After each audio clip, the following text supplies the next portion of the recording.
कदमों का सब कहते हैं प्यार है। आशिकों के पीछे लगी लंबी कतार है। किस कदमों का सब कहते हैं प्यार है। किसको मैं हाँ कहूँ किसको मैं ना, तोड़ना दिल लाचार है। मेहनत तो जारी है, बोलो कब मेरा बारी है।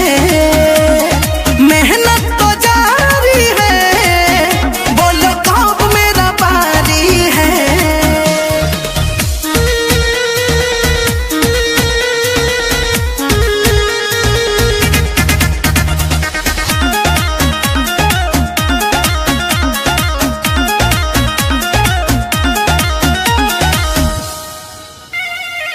मेहनत के फल होला मीठा, तू कर प्रयास हो।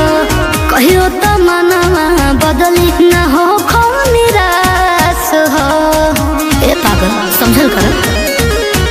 हमरा जीत बा उम्मीद बाटे मिलबे करी। अच्छा। मोहब्बत के फूल दिल में खिलबे करी।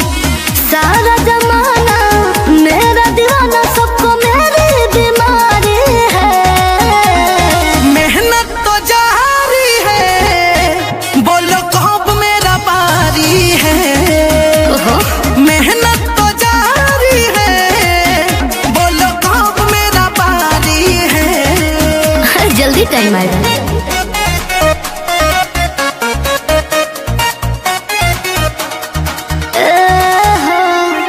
चांद जी डिमांड नहीं पूरी करे के पड़े रे।